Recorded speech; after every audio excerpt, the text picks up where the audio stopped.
Assalamualaikum warahmatullahi wabarakatuh. Rekan-rekan mahasiswa semua, kita bertemu lagi ya untuk membahas tentang komunikasi dalam keperawatan pada anak. Jadi tetap semangat semua, semoga nanti bisa memahami bagaimana aplikasi kita ketika kita melakukan komunikasi keperawatan kepada anak. Nah, komunikasi pada anak ini merupakan salah satu indikator dari perkembangan anak ya. Jadi, komunikasi anak ini sangat mempengaruhi tingkat perkembangan si anak dalam beraktivitas dengan lingkungannya. Jadi, ini nanti akan kita lihat setiap tahap perkembangan usianya, bagaimana kemampuan dalam berbicara atau berkomunikasi, menguasai perbendaharaan kata walaupun bertahap ya, sedikit demi sedikit sesuai dengan perkembangan dan sesuai juga ini didukung oleh stimulasi oleh orang tua dan lingkungan terhadap anak dalam mengenalkan berbagai macam kata atau bahasa kepada anak sehingga nanti mempengaruhi bagaimana tingkat perkembangan anak dalam melakukan aktivitas dengan lingkungan sekitar baik keluarga maupun lingkungan sekitarnya. Esensi dalam komunikasi ini adalah yang pertama, menggunakan bentuk bahasa yang bermakna bagi orang yang mereka ajak bicara. Ini karena anak itu tidak hanya melulu bayi ya, nanti kita sampai ke beberapa tahap perkembangan anak. Jadi ketika menggunakan bentuk bahasa yang bermakna bagi orang yang kita ajak bicara ini adalah bisa menggunakan isyarat. Apabila kita menggunakan isyarat, maka harus dalam bentuk yang dipahami, apalagi kepada anak ya. Isyarat dalam bentuk sentuhan, senyuman di wajah, tatapan mata, itu adalah isyarat-isyarat gitu ya. Kemudian bila menunjukkan komunikasi ini dengan berbicara, harus dengan kata atau struktur tata bahasa yang dapat dipahami.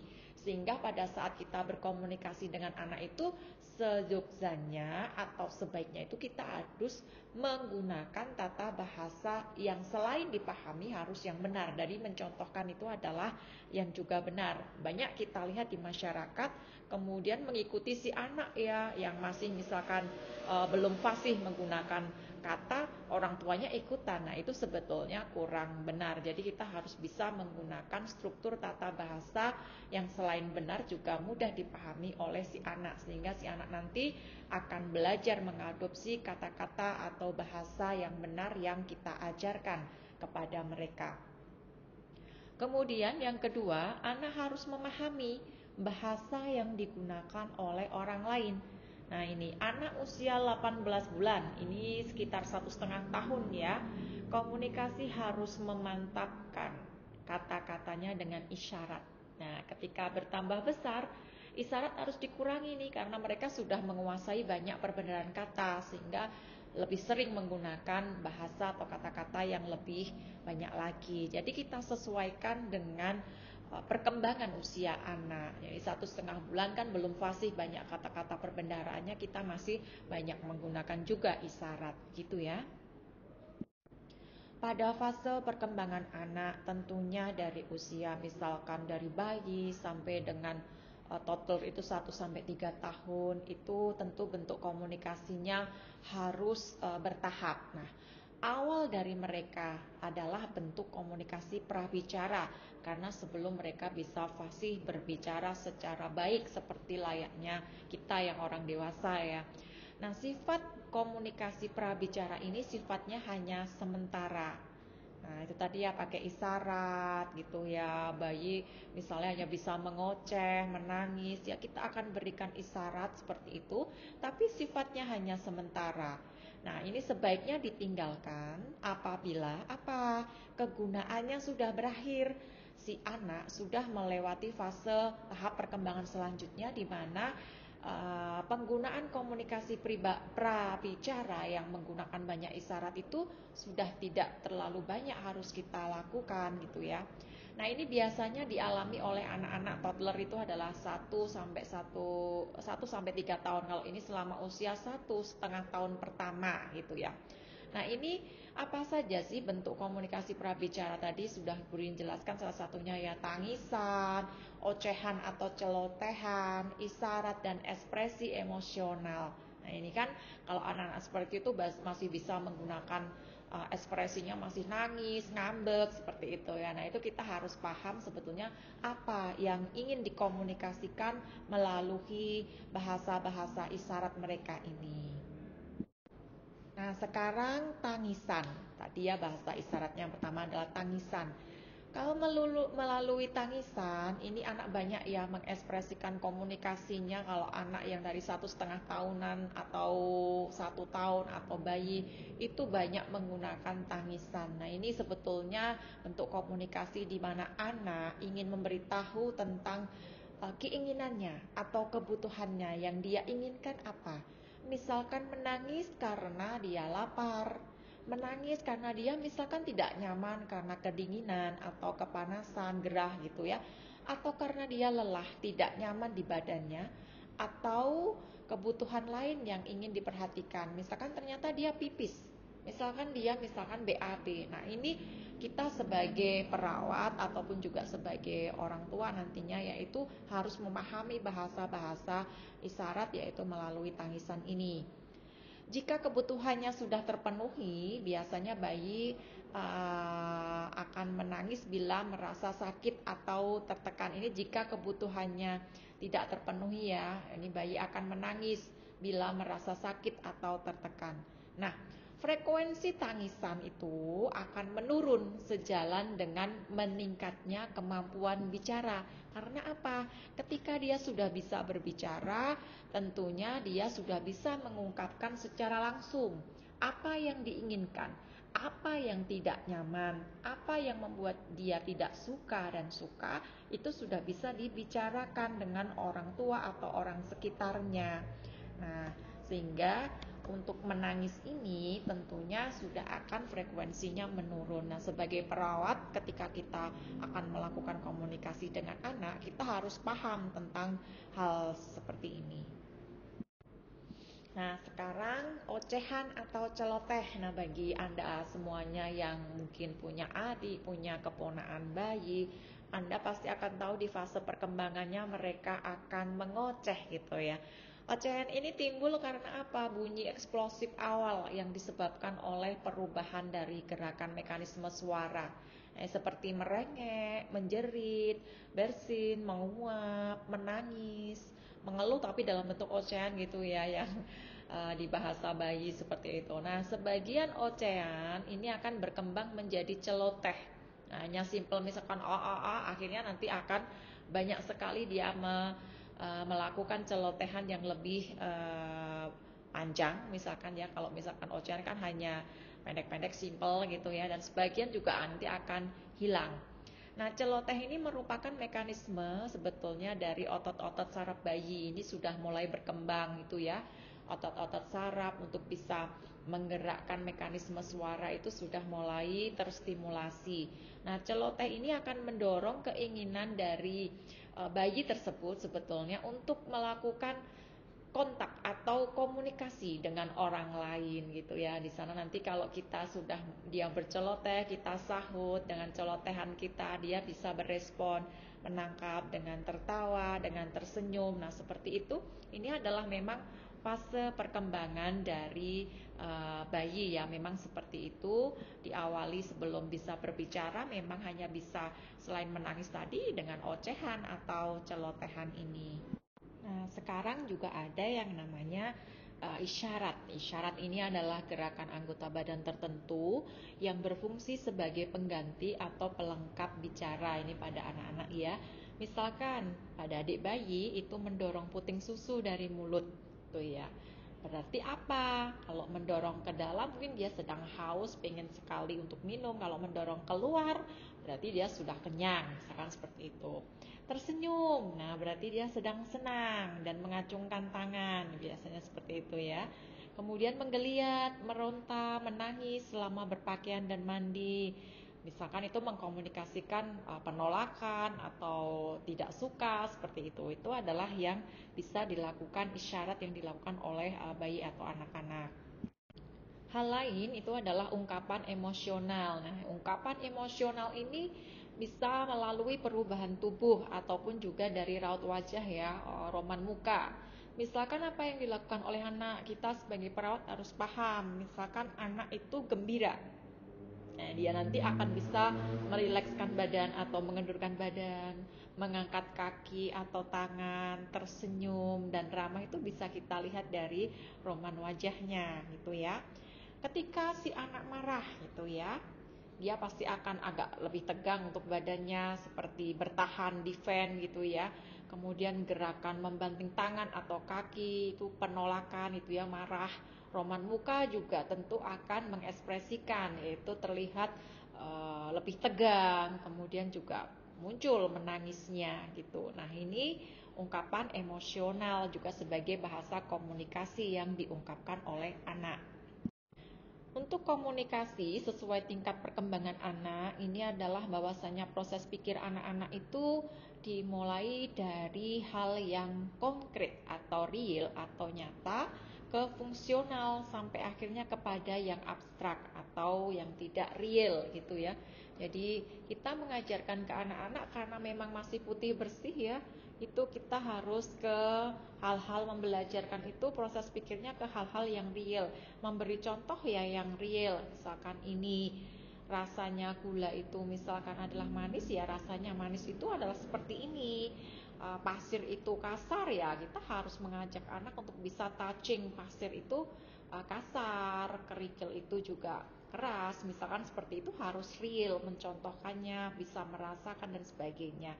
Baru setelah nanti sudah dewasa Anda tidak ke hal yang real, ke yang abstrak, Anda sudah bisa ke pola pikir yang ke sana gitu ya. Nah, yang perlu diketahui oleh kita sebagai perawat ini adalah bahwasanya bagaimana sih untuk masa perkembangan pada masa bayi ini ya. Bayi itu akan tersenyum dan mendekat bila situasi itu menyenangkan hatinya, dan tentu akan menangis bila ada sesuatu hal yang membuat dia takut, misalkan atau tidak dikenal atau tidak menyenangkan. Dan bayi itu mereka akan tenang dengan adanya apa? Kontak fisik yang dekat ya, kontak fisik secara langsung yang dekat dan suara-suara yang lembut meskipun dengan kata-kata yang belum mereka mengerti. Jadi hati-hati, ini kita perlu tahu bahwasanya ketika kita nanti merawat bayi, jangan sampai kita kemudian membuat suara-suara yang keras, apalagi mendadak ya bayi akan cenderung kaget, takut dan menangis. Jadi gunakan suara yang lembut, halus dengan kata-kata walaupun tidak dimengerti, mereka pasti juga akan bisa menerima itu dan tidak menangis. Bayi yang lebih besar itu memusatkan perhatian pada dirinya dan ibunya. Nah, ini kalau yang sudah agak ke 8 bulan, 1 tahun itu ya, lebih egosentrisnya ke dirinya dan ibunya. Untuk itu ini orang tua harus mengawasi reaksi bayinya ketika bersama orang lain, dan bahkan ketika kita akan merawat bayi yang seperti ini, itu mereka cenderung akan depend atau bertahan pada atau mencari perlindungan ke orang tuanya. Ketika ada orang yang tidak dikenal, dia biasanya kalau tidak semua bayi ya yang bisa welcome ke setiap orang. Nah, ini tantangan bagi kita perawat, bagaimana bisa untuk melakukan tindakan keperawatan pada bayi. Makanya karena egosentrisnya ini masih ke dirinya dan ibunya, berarti kita harus bisa melibatkan dalam perawatan itu adalah orang terdekatnya, misalkan si ibu. Nah, kalau sudah bayi, ada yang dinamakan masa toddler, itu adalah 1 sampai 3 tahun, dan juga masa pra sekolah itu biasanya 3 sampai 6 tahunan ya. Nah, ini mereka sudah agak gede ini ya, sudah mampu berkomunikasi dengan baik, baik secara verbal maupun non verbal gitu ya. Sedang lucu-lucunya kalau masa toddler 1 sampai 3 tahun. Kemudian bersifat egosentris juga, hanya melihat dari sudut pandang diri sendiri. Makanya tidak jarang kita lihat anak 1 sampai 3 tahun maupun prasekolah itu kalau punya mainan itu ya hanya untuk dirinya sendiri, tidak mau untuk dipinjamkan ke orang lain. Dia akan merasa terancam dan menangis karena itu miliknya, apa-apa miliknya dia gitu ya. Nah, ini perlu kita pahami sebagai perawat untuk masa pertumbuhan perkembangan dan bagaimana sifat-sifat yang ada pada fase pertumbuhan dan perkembangan anak untuk menjalin komunikasi supaya menjadi lebih baik. Nah, waktu pemeriksaan dan atau waktu komunikasi kita itu perlu menggunakan teknik-teknik sehingga pada saat kita melakukan komunikasi, pada saat memberikan pemeriksaan atau perawatan pada anak usia toddler maupun prasekolah, itu perlu untuk menyentuh alat-alat periksa agar mengenal dan tidak merasa asing. Kita libatkan pada saat komunikasi dengan anak, pada saat melakukan tindakan keperawatan, biarkan mereka menyentuh alat-alat periksa gitu ya, atau kita berikan mainan gitu ya yang menyerupai alat periksa kita sehingga mereka nanti juga merasa tidak asing dengan alat-alat yang akan kita gunakan dan tidak mempunyai persepsi bahwasanya ketika kita datang menggunakan alat-alat itu pasti akan menyakiti mereka. Ini yang perlu kita kelola supaya kita bisa diterima dengan baik oleh anak. Gunakan kalimat singkat, kata yang familiar, kata pendek, sederhana, dan penjelasan yang konkret. Ingat, ke anak-anak yang masa toddler dan prasekolah ini jangan menggunakan kata-kata yang misalkan terlalu terlalu tidak singkat, itu bulet gitu ya. Jadi komunikasikan dengan apa yang bisa dipahami oleh umur mereka gitu ya. Lebih sederhana, lebih pendek gitu ya, lebih singkat, jangan yang panjang lebar. Apalagi penjelasannya tidak konkret, tidak jelas gitu ya, berputar-putar tapi tidak jelas. Itu kita gunakan saja, misalkan mau memberikan obat, berarti kan bilang saja kepada mereka ini perawatnya akan ke situ. Kalau misalkan masa toddler atau prasekolah dia sudah paham ya akan diberi obat, tapi karena merasa tidak enak, rasanya kadang juga akan menolak. Bagaimana kita komunikasikan dengan baik, bahwasanya kita datang ke sana, dikomunikasikan, diberikan mainan dulu, kemudian bisa sambil mengarahkan komunikasinya, bahwasanya misalkan sambil membawa mainan itu robotnya atau boneka bayinya ini juga sedang sakit, supaya sembuh dia harus minum obat, misalkan seperti itu ya. Jadi sambil dia nanti memberikan minum obat, nggak berarti yang punya boneka, yang punya robot juga harus juga minum obat, misalkan seperti itu ya. Jadi kita juga bisa memberikan obat misalkan dengan komunikasi yang baik dan juga berhasil kepada anak. Nah, kalau tadi di anak toddler dan prasekolah, sekarang bagaimana komunikasi kita pada masa anak usia sekolah. Ini sudah banyak perbendaharaan katanya. Nah, kita harus tahu pada saat kita merawat anak usia sekolah, kita harus tahu perkembangannya untuk supaya nanti komunikasi kita bisa mudah dengan anak usia sekolah.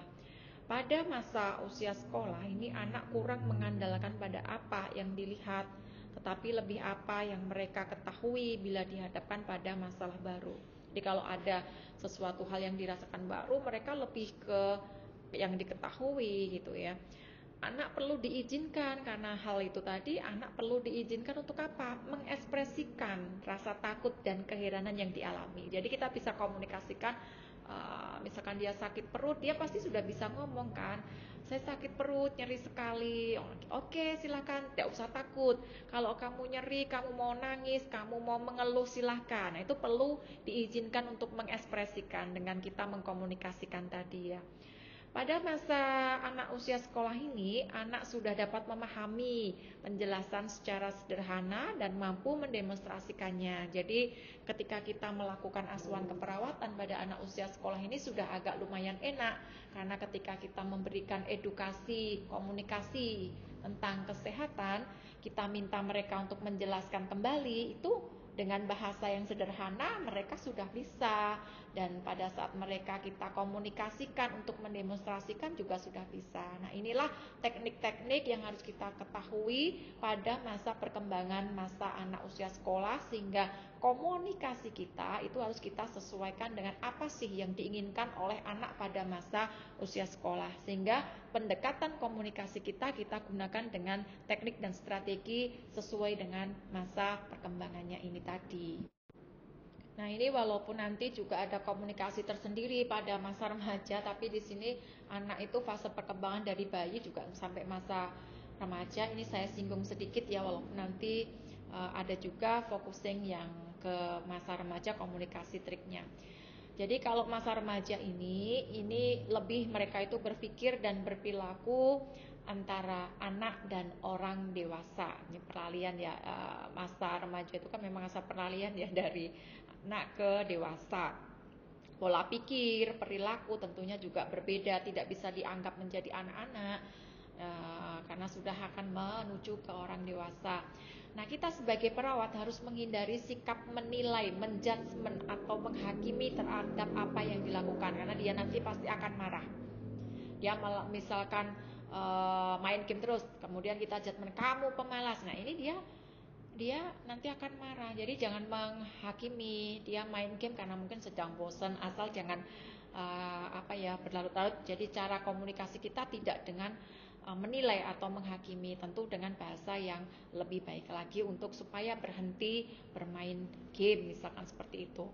Berikan kesempatan untuk mengekspresikan perasaan. Nah, ini anak remaja ini perlu kedekatan supaya nanti tidak terjerumus ke hal-hal yang negatif. Itu memang perlu dibina komunikasi yang luar biasa pendekatannya.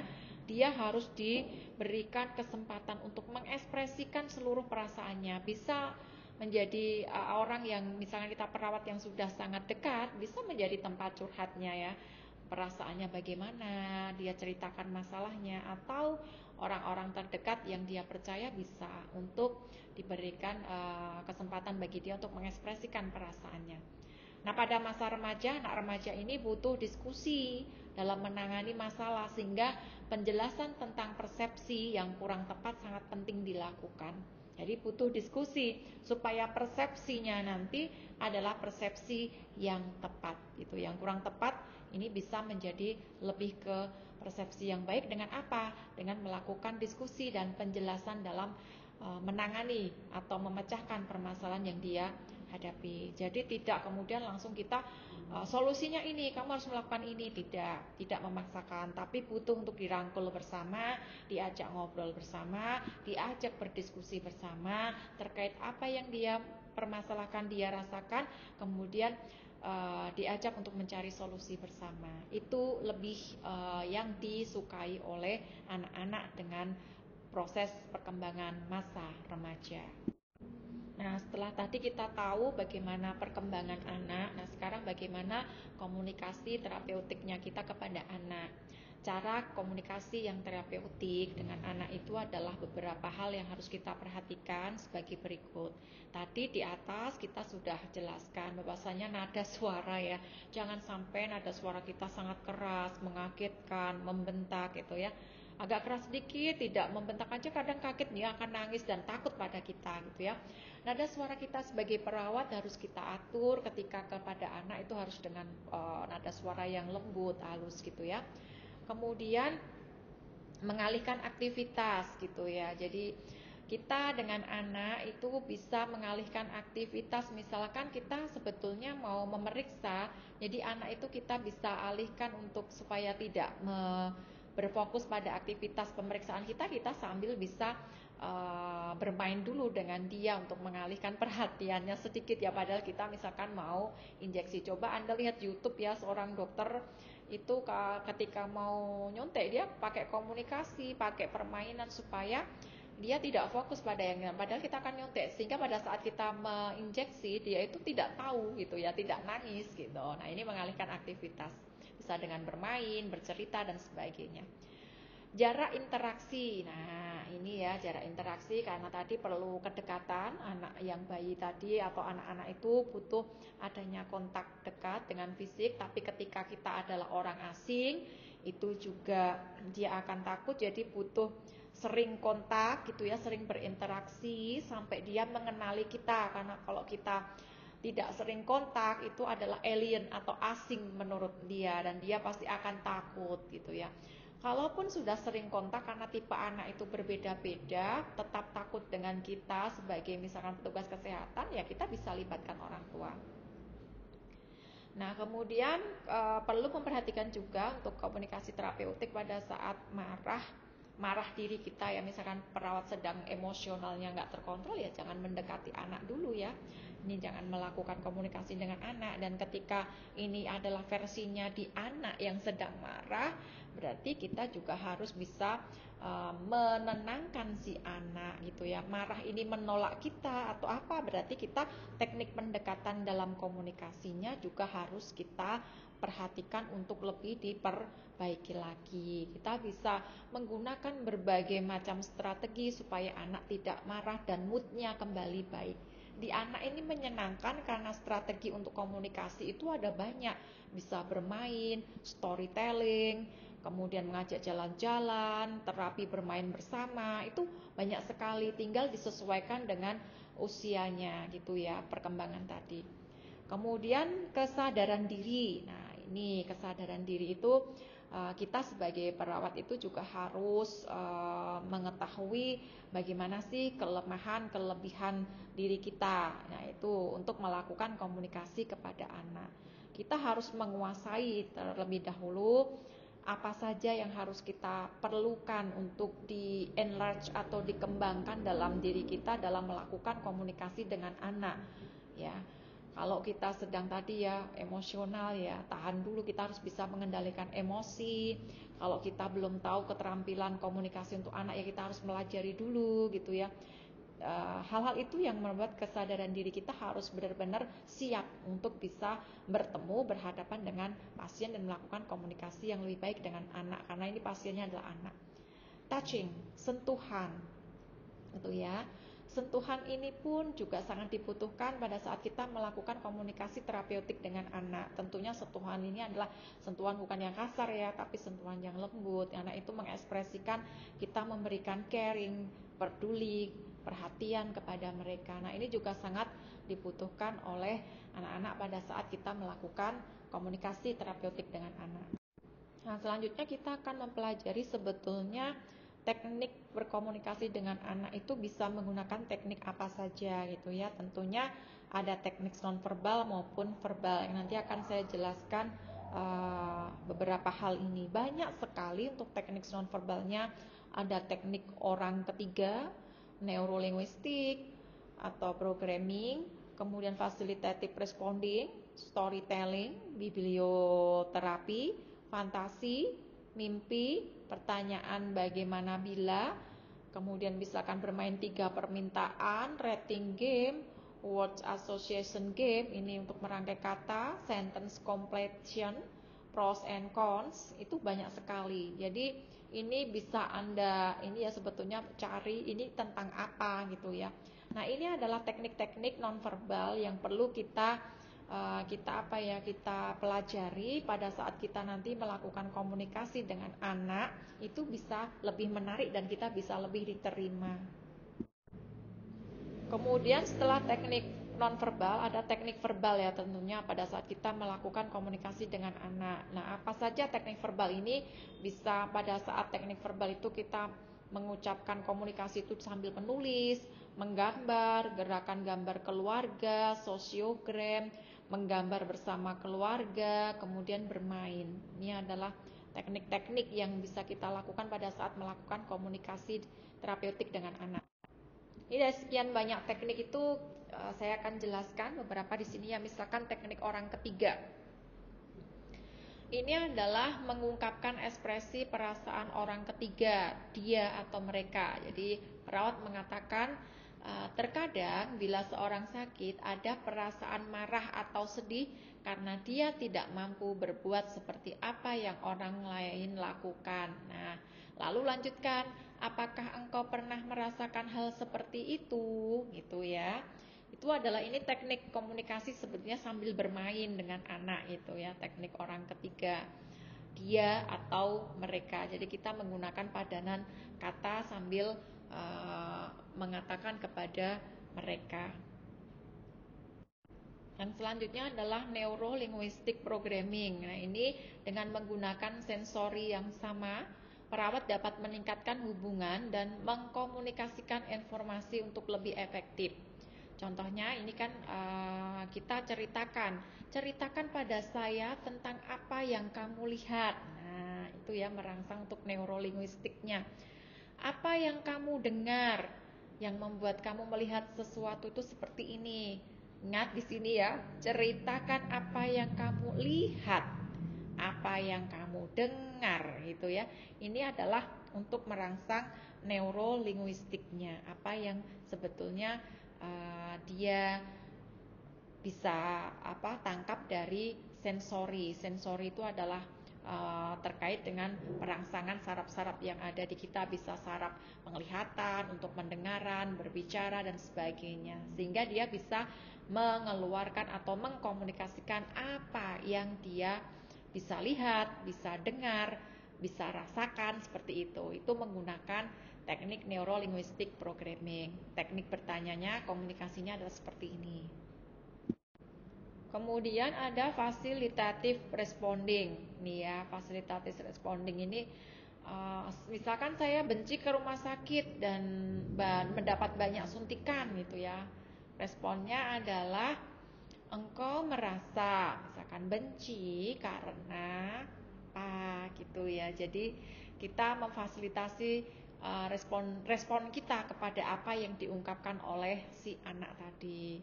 Kadang kan memang anak itu benci ya, nggak mau ke rumah sakit karena takut di sana itu hanya akan disuntik, sakit seperti itu ya, disakiti. Nah, respon kita adalah engkau merasa atau kamu merasa benci atau takut ke rumah sakit karena banyak suntikan gitu ya. Kita fasilitasi responnya si anak. Kalau yang biblioterapi ini melibatkan penggunaan tentunya karena biblioterapi buku-buku ya dalam rangka proses terapeutik atau suportif. Jadi kita bisa menggunakan banyak buku-buku, bisa buku cerita dan lain sebagainya yang menarik untuk anak. Ini membantu anak mengungkapkan perasaan-perasaan maupun perhatiannya melalui aktivitas membaca. Jadi ini sangat juga bagus tentunya bagi anak-anak yang sudah bisa membaca, misalkan prasekolah gitu ya. Itu prasekolah sekarang sudah 6 tahun misalkan di TK atau apa sudah bisa baca, ada ya buku-buku yang singkat-singkat untuk pembacaan. Atau anak yang sekolah itu juga bisa, untuk sekolah yang masih kelas awal itu bisa dengan biblioterapi. Jadi gunakan buku-buku, bisa untuk nanti kita bercerita sambil membaca. Itu dia bisa di guiding untuk bisa mengungkapkan, mengekspresikan dari apa yang dia baca. Itu ya, ini juga teknik komunikasi kepada anak.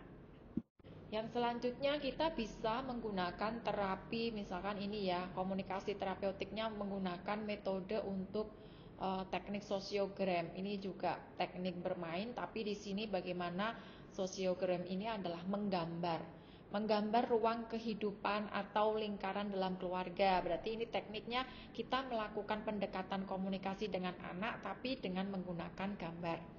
Nah, silahkan menggambar lingkaran. Nah, lingkaran ini adalah melambangkan orang-orang yang hampir mirip dalam kehidupan anak.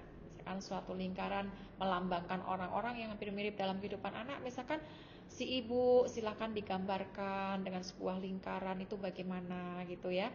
Si bapak, ayah atau papahnya, adik, kakak, nenek, kakek gitu ya, bibi, paman. Nah, gambar bundaran di dekat lingkaran itu menunjukkan keakraban atau kedekatan. Ini agak-agak psikologi, ke arah psikologi ya, nanti pelajarannya bisa kita lihat bagaimana menggambarkannya dia. Tapi bentuknya adalah lingkaran-lingkaran keluarga. Siapa saja yang dia gambarkan untuk misalkan keluarganya, apakah ada kedekatan ketika ada sebuah lingkaran besar yang digambarkan, kemudian ada di situ ayah, ibu yang juga digambarkan lingkaran tapi posisinya sangat dekat dengan lingkaran, menunjukkan keakraban kedekatan dia dengan keluarga. Tapi ketika berpencar-pencar, nah kita bisa meminta dia untuk menceritakan kenapa berpencar. Nah seperti itu dia nanti secara tidak sadar pun juga akan menjelaskan. Nah ini teknik supaya kita bisa menjalin komunikasi dengan anak secara terapeutik, bisa memancing untuk bisa mengungkapkan apa yang dirasakan itu oleh anak-anak.